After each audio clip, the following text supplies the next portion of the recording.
Hey, yo, what's up, guys? It's Wally. Coming at you with another war video. Today we are going against Kree. So, pretty tough a war opponent for us. And this is actually a pretty important war as far as getting into the Masters bracket and securing our spot overall in Masters. So, it's a pretty big deal. We're starting off with this Mordo, running path 2 again all the way up. Strike Counter Fury, Brute Force, Power Focus 1. I was debating on between him and Archangel, but I decided to just go ahead and do the safe play with Torch. He's going to have a little more health. I do kind of screw up the heavy right there, but nail that intercept. So just trying to get back in the motions of everything. So this dude's definitely running maxed out limber, and that's what kind of messed me up with the timing on the heavy there. So I anticipated it being a little bit longer. Just got me caught up. But overall, you know, it's pretty easy to melt him down here.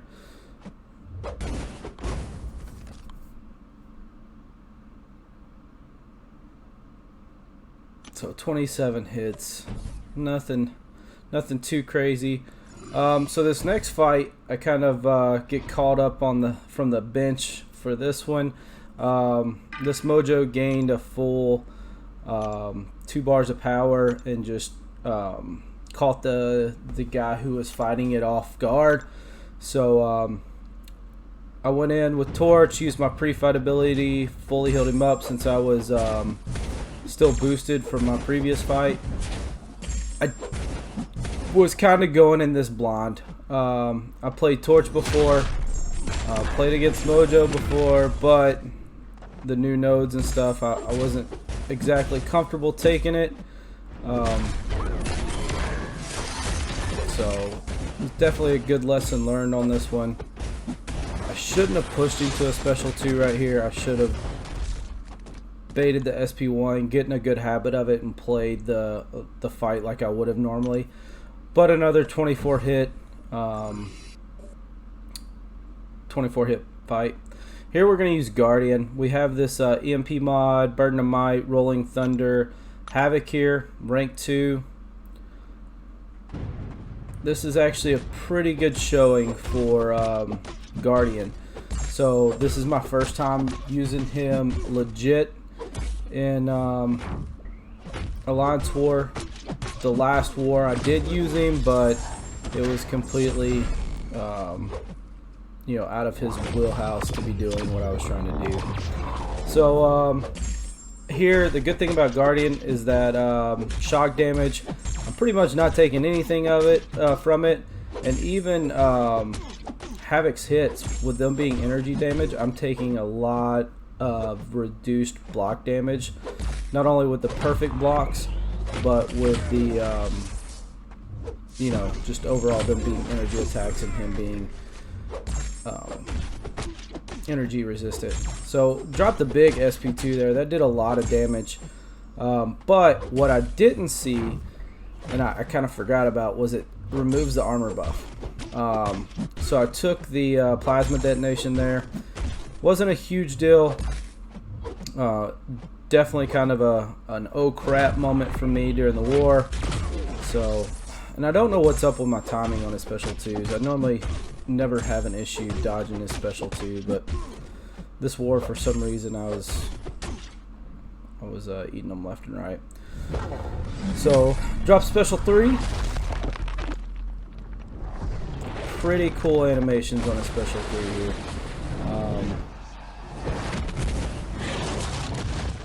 It's pretty quick too. It doesn't take forever like some people's. I'm trying to bait another special 2. This one I actually get the dex off on it. So he handles them really well, and I'm comfortable to do this fight even if it was a rank 3 Havoc for next war. So kind of figure out he's, you know, a really good counter for it. And then we're going to go right into our next 2 fights. We're going to have this stealth spotty going to be a rank 5. And it's got a strike, counter, power drain. So just checking to make sure he's not a defense for the global.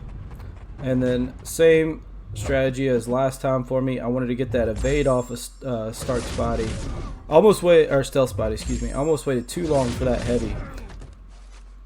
But I get my 2 heavies. I wanted to wait a little bit longer and try to get a couple more poisons.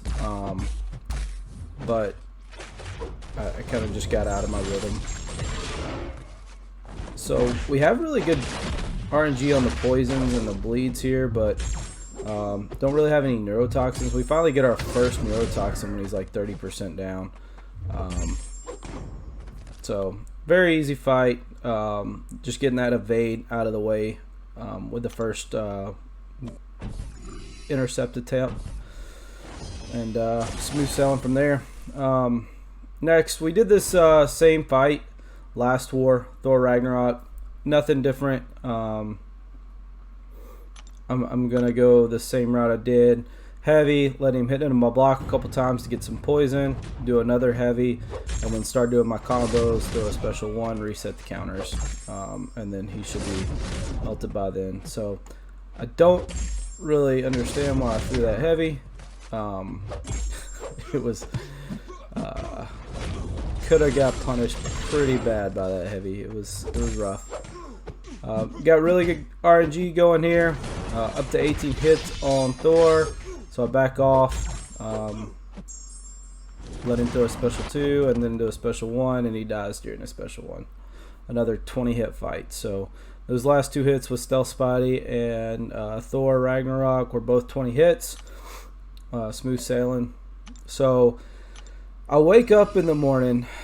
For those people who know me, I have a newborn, and I get called up for this doom. I already read the nodes. It's like 5:30, 6 o'clock in the morning for me, so I'm half asleep, getting called off the bench. So I not best form here for this doom, but it goes decently well. Luckily his neuros stopped the Aurora of Azarath, so that's kind of a nice thing to have.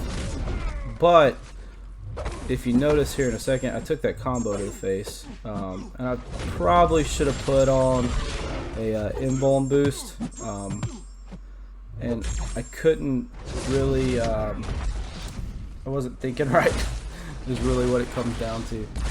But here at the end, all my debuffs start falling off of him, so I'll start losing my bleeds, I start losing my neuros, and the fight slows down significantly.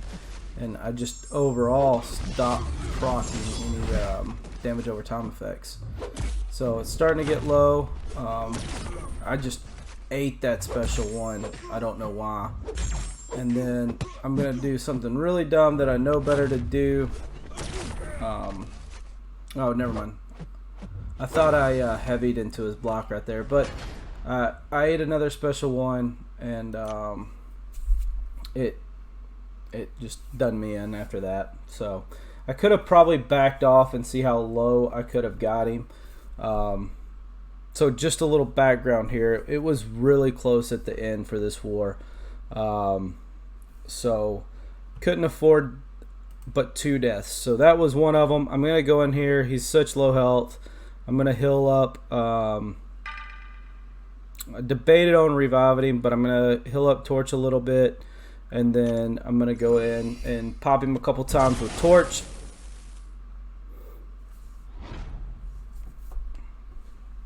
So, but we were super close this war.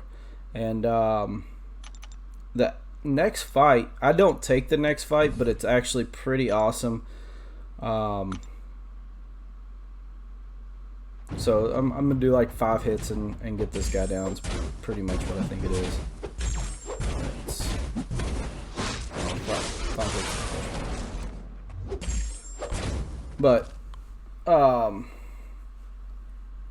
yeah, that's the first time I watched that fight since I redone it. We got an hour left.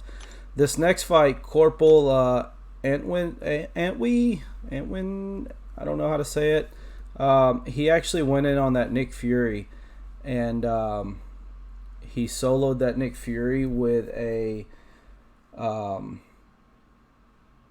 rank 4 Archangel, which is super impressive. He didn't have a death, which we couldn't afford the death. It would have made things a lot sketchier. Here we got 5. He does our war planning and stuff. He's taking the boss with Corvus. So just adding this in here. Since it was such a close war, we might as well have the final fight on here, and watch how he handles this Killmonger. It definitely could have got sketchy, and I believe he is the only rank 3 Corvus that we have alive too. So we definitely needed the solo by him for this one, and he gets it for us. So we did win this war. Like I said, it ended up not being as close as we thought it was because of the diversity. So death-wise, we knew it was pretty close. We have 5 as our MVP, Madge, and Killer as our top 3. And then battle group-wise, just go through the battle group and show how everybody kind of added to the team. Corporal there, even though he's at the bottom, he was still clutch for this war. So overall, the season right now, we're sitting at rank 11 for Masters, and it looks like it's gonna be pretty hard for us to get out of Masters at this point. I'm sure there's a chance. Hopefully we'll get a favorable matchup for this next war, but we'll have to see. Hopefully tomorrow I can upload it, but hopefully we'll see tomorrow. But anyways, y'all be good. Peace.